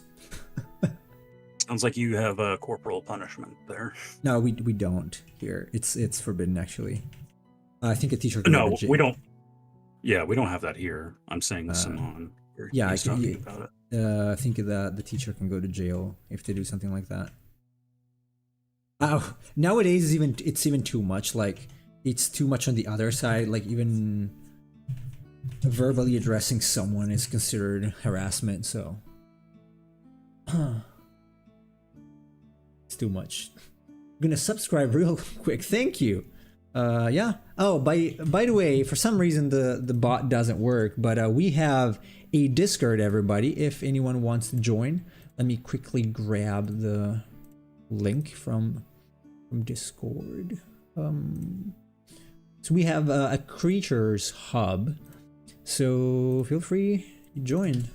Would love to have you there. And if you didn't yet, like and subscribe. Like the video if you didn't yet, and subscribe if you haven't yet. But Primer's did, so thank you very much. Thank you very much. Sticks are the normal Iraqi discipline treatment. Ouch. That's something my mom told me was happening when she was young here. The teacher would use a stick on their hands. I don't know if I can agree with that, but probably too much. Where are the porn spam bots? They've been taken care of, I guess.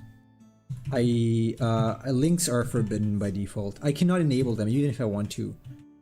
In the chat, I could not find the setting again, or maybe they removed it because it's not possible to enable links for people that are not moderators.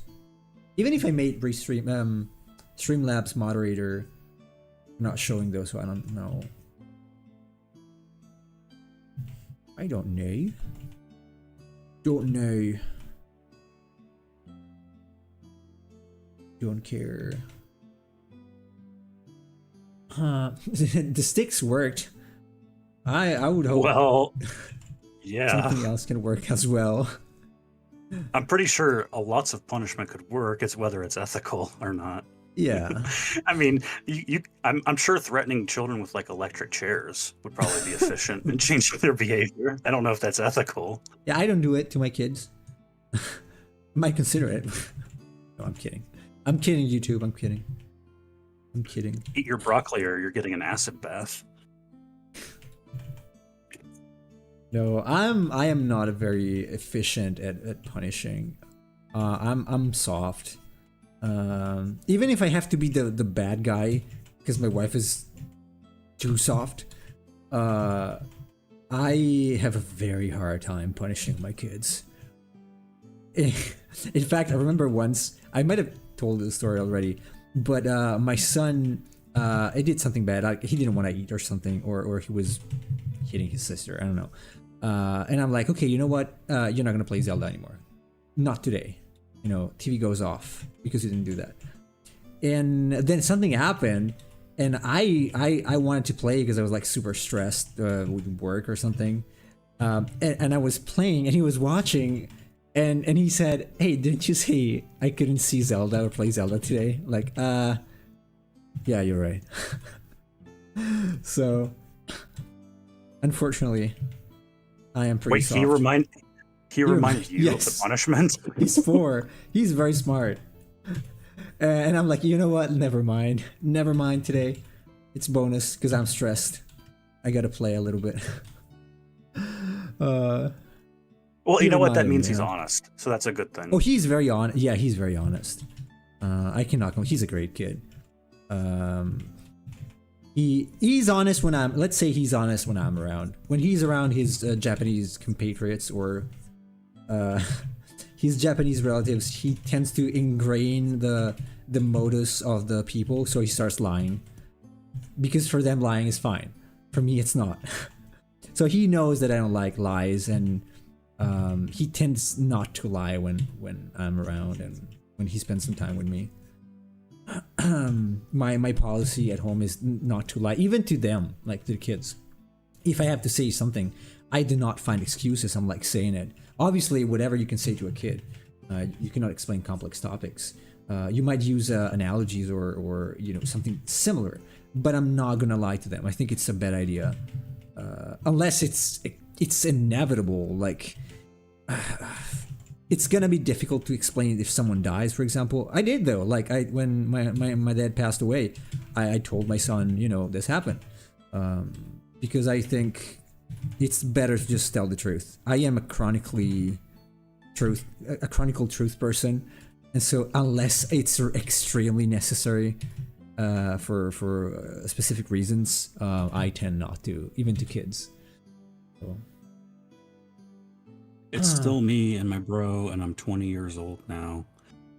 I don't think there's anything wrong with that. I honestly feel like too many people stigmatize like living with your family or parents. Oh yeah. To me, it's like an economically logical position to take. If like, I don't, in America, we have like a really big emphasis on independence and things like that. So like you got to move out and get away from your parents and that kind of thing. But a lot of people that do that end up in like very difficult situations where they're kind of living paycheck to paycheck because things like rent and so on and so forth. So to me, I always thought it was silly to mock people for living with their families. That makes sense. They can help build up their own wealth and then be able to move out in the future. Yeah, it depends on what they're doing, obviously, because there are some people at least here that legit they could be moving out, but they don't because they. Oh yeah, it's different if like you're living with your parents and you're not doing anything with your life.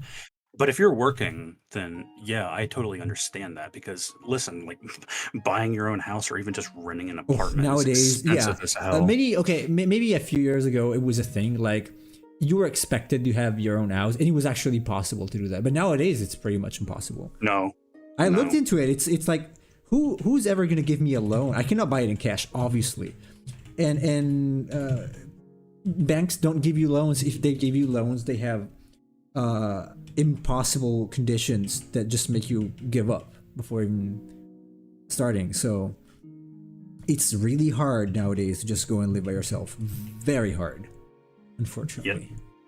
Which is why I'm really here with good my mom. Credit. You need really good credit. You need a significant amount of money, and yeah, it's an unsustainable system.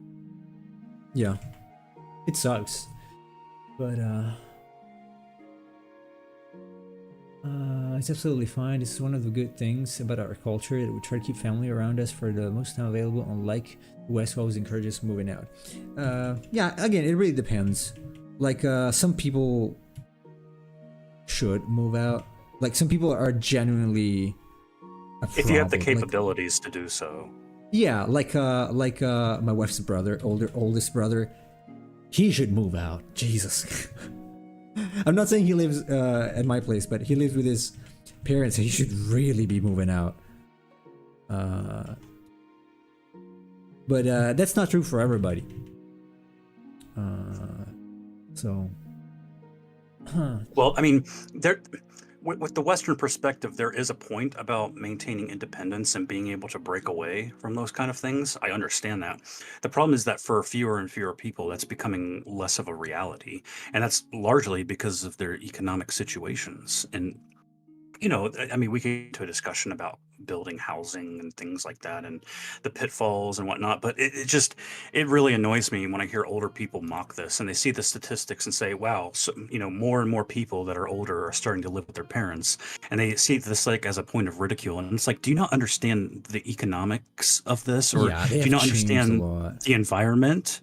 This isn't the same world that you grew up in. Things have also changed since you were able to buy a house. To live by yourself, it used to be that you would, like Simon says, like you get married and you get out of the house, right? Because it's easier if you're two people, even if only one is working. The person who's not working is taking care of the house, so you go home and find a meal ready, hopefully, right? Stuff like that.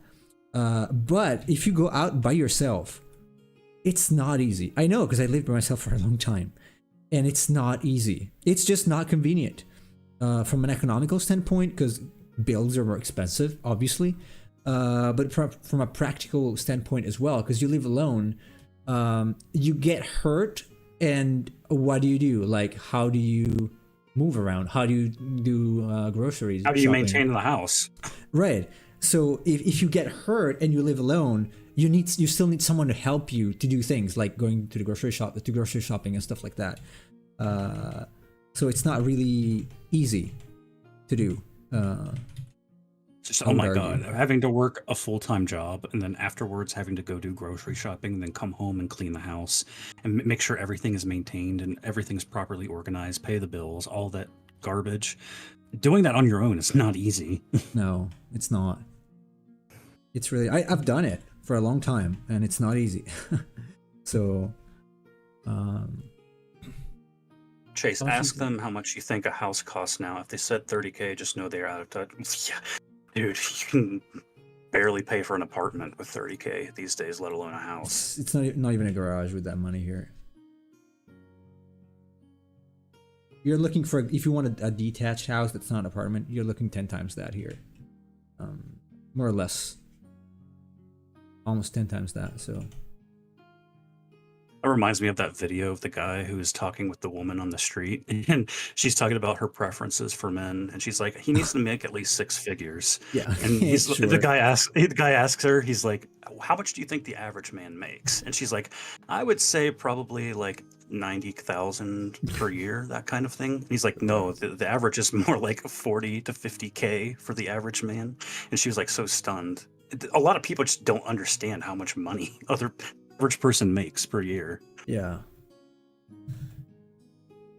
And if 50K is an average job, which it pretty much is, then do you think that's enough to afford a house and live by yourself? Do you know how much houses cost and how much it costs to maintain houses?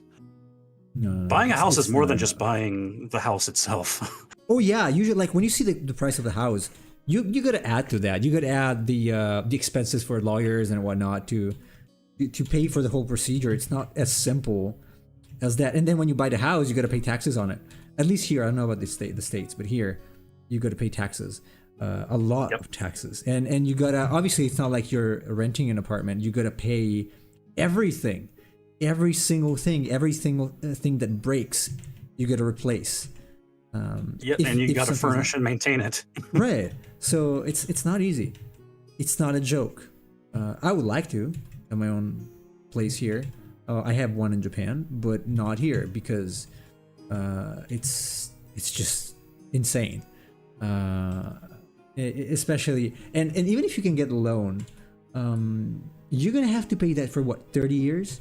That's a long time to be paying to be paying something to someone. Also because you're gonna be paying way more than you asked. You get 200,000 and you pay 250 to the bank with the current rates.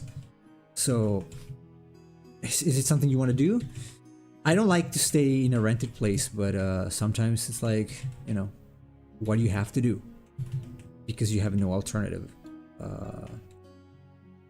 Just a sad reality of modern times. Sadly sad. See.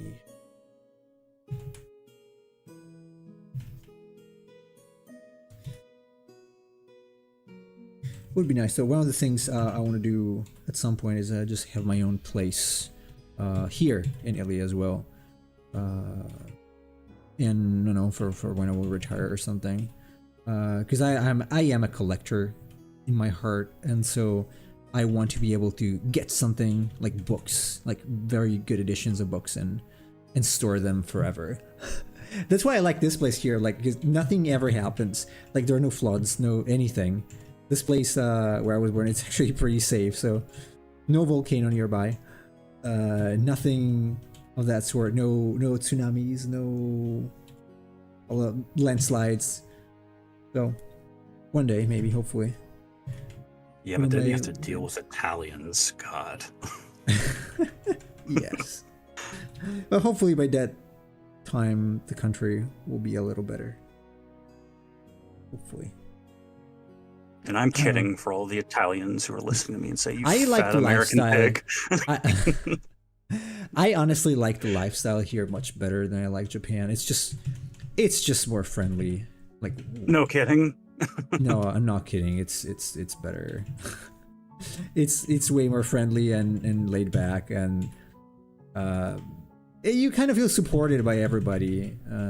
Even if, like, here where I am, in Japan, you would think you it's the opposite because everyone smiles at you, but when you need is when you find out that it's not really like that. Well, here, like, maybe you find a lot of people who will look at you like really badly, but in the end, you find a lot of empathy for problems you might have, people to help you. So Well, you're Italian and you're not Japanese, so that could be part of the reason Could why. be, yeah. It's probably great living in Japan if you're Japanese, but I don't otherwise, know. maybe Hey, I not don't so know. much. I hear of a lot of people who are not happy about that.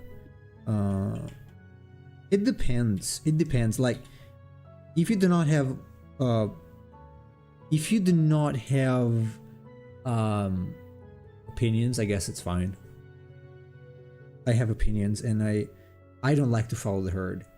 If you like to follow the herd, if you're fine with it, I guess it's okay. If you're anything different like me, probably not. Simon follows a lot of herds, but he's a farmer. Not that kind of herd. Actually, Simon, you said you have chickens. Do you have like cows? What kind of livestock do you take care of? Or cowls. He's a vigilante.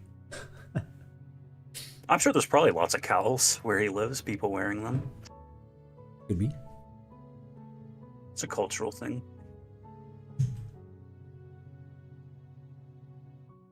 How is Italy doing, Nemo? Hot. No, economically we got just we got a slightly better government now, but it's still not good. Like, taxes are awful. I've seen some criticisms of Maloney lately about some of her promises that she's not fulfilling. I don't know. I'm not Especially following with, that like- much. I'm not following Yeah. that much, honestly. But I think anything is better than what was before. Anyway, but like overall, yeah, it's unless certain people in the country decide that Italy needs to be a mother country and they're not gonna just live at the expense of others, it's not gonna go well. Because they got to decide, okay, you know, we're actually gonna put in some effort. We're not just gonna live by the public administration job, doing nothing, playing chess the whole day and complaining about customers coming in.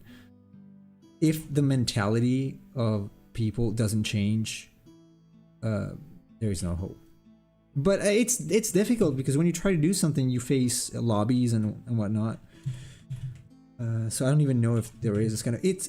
It's more like a generational thing. If new generations, you know, grow up with the idea that you actually have to earn what you have, maybe, but it doesn't seem like to me for now. So. I had sheep for a while. I used to watch them feed. I had a straw hat. I was a 14-year-old shepherd. Nice. I can sympathize with that. I live in a rural area, and I mean, my dad grew up on a farm, so I'm pretty accustomed to livestock, and so I have a place in my heart for sheep and cows. Oh, and me such. too. I like My them. grandma had sheep, and I'm not gonna talk about how she treated chicken, obviously, but yeah, she had sheep. So it's you know what, to a degree it's a way better lifestyle. It's very simple. You provide for your own, you're independent. At some point you don't even, if you're a farmer, like a full-fledged farmer, you don't even need to go to the supermarket. You're completely independent, kind of living off the grid. It's not too bad, I guess. But I don't know, I don't do it, so I might be just talking about something I don't know. It seems very, how do you say, bucolical? Bucolical? How do you say that? You can just say bucolic. Bucolic, okay. So yeah, but it might just be a romantic, you know, dream of a guy who is just spending the whole day at the computer. But some days I just miss, you know, being able to stay outside. Obviously, then there is a con. Like the con is that you gotta be out even if it rains, even if it's cold, even if it's hot. So maybe I like what I do. It's just But yeah, I think it's more healthy though. Yeah. I'm kind of in a weird position because, as I said, I grew up in a rural area, and you know, I'm very accustomed to farming and just a rural lifestyle in general. But I'm also very technologically focused. I work for an AI company, that kind of stuff. So I'm kind of in the liminal space between those lifestyles. It's hard for me to give up my It's hard for me to give up technology. Same. It's just very interconnected with who I am. Yeah, same. So I don't know how to take that. Only have chickens Without technology. Go ahead. Oh no, go ahead. No, I was just gonna say, without technology, I never would have met Nemo. So there's that. I wouldn't have a job without technology, so I'm very thankful of that. Although it's a curse and a blessing at the same time, because I wish I could spend more time outside. I honestly do. At some point in my life, I actually thought I could give up. When I was only doing web dev, it was paying really well, much better than it's paying now. But I thought, well, you know what? Maybe I should give up and do. I don't even know how you call that kind of job. Basically, it's not gardening; it's landscaping. Landscaping to a finer level, you know, like making not just gardens but like environments outside, right? Because I enjoy that. But that's the point. I enjoy it because I don't have to do it when it's cold or hot. I don't know if I would do it if I would still enjoy it if I had to do it, no matter what the weather conditions are. So yeah, sorry to interrupt your comment, Simon. He says, now I only have chickens. They are cool animals. They are strong too. If they were like 3 times bigger, I have no doubt they would be able to kill me with ease. So basically terror dinosaurs. Birds. Yeah, or dinosaurs, yeah. Terror birds or dinosaurs. Without technology, I wouldn't spend 1,000 hours on Overwatch. Secure technology. That's more about your I wouldn't say willpower. Willpower is overrated. Your habits. You gotta make a decision, like, okay, I'm not gonna waste my time on this game anymore, and then you follow through. Maybe you uninstall it. That's the first step. If you don't want to do it, I would just uninstall it. That's what I did with a lot of things. Like if I didn't want to do X thing, like I noticed when I was in Japan, I noticed that because I had to take care of kids every now and then, I was just bored. I didn't know what to do. I had my phone. I would just scrub through the phone and go on Instagram, and that was useless. So what I did was I still need it because I have a business to run. So I took Instagram out of the homepage. I hid it in a subfolder that I have to actually go and look for. And the result is that I'm not even looking at it anymore because it takes too much effort to do it. So if you just make it hard for you to do that, then you're not gonna be so compelled to just keep doing it, I think. Unless one of your childhood classmates is holding a gun to your head and forces you to play it. Yes. Yes, that is an exception, I guess. But overall, should it be too much of a problem?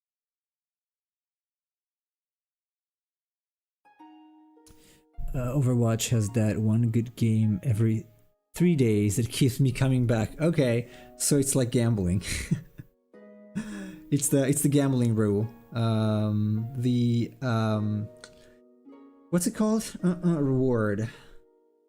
There is a name for that. What? I forgot. Gambling. The amount of reward you get has to be X% of the amount of times you win or have a good experience must be X% compared to the amount of times you lose, to keep you entertained and hooked, basically. It's not random. There's actually a science behind it. I forgot the name of the thing though. Anyway, it's the same thing. So like with gambling, pretty much. That's true for a lot of these games, especially the ones with loot boxes. Sadly. Used to be worse to start drawing as a hobby like 4 years ago. To just get the phone out of my hand, it kind of works. That's good. Dopamine, yeah, dopamine has something to do with it, but dopamine is not the whole. It's just a part of the process. A lot of it is cues. Most of it is cues.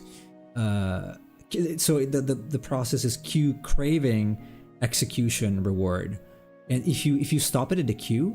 So like if I don't see Instagram on the home screen of my phone, I'm not gonna do it. Obviously, you still get bored, so that might be a cue as well. You got to analyze your cues. You basically, what I did for some things was basically write down what I was doing and I did not want to do anymore. And by writing down single thing I did, I just noticed the triggers and I removed them. So me and Ow who? Overwatch are an old married couple, I guess. You're in too deep. You know, people get divorced at some point, even when they're old. So yeah, just sign the divorce papers and say, "Hey, Overwatch, I'm taking the kids. See you later." So, anyways, all right. I think I'm gonna stop here for today. Yeah, we got some good stuff in. It's looking pretty decent. I'm liking it so far. I'm liking the shading. So it's the old regular shading, but it's fine. So we're gonna continue with the grayscale tomorrow. I wonder if we can start with the color. We might. But thank you everybody for being here. I appreciate your company as always. If you didn't do it yet, like the video, please. That helps a lot with reaching out new people. And thanks to you, Kevin, and Saman, Scar, and everyone else that was here. Obviously, Chase, my awesome, irreplaceable co-host. And I will see Queen of Rodents, Primrose. Oh yeah, Queen of Rodents. Everybody who was here. Miles also. Yeah, thank you very much, and I will see you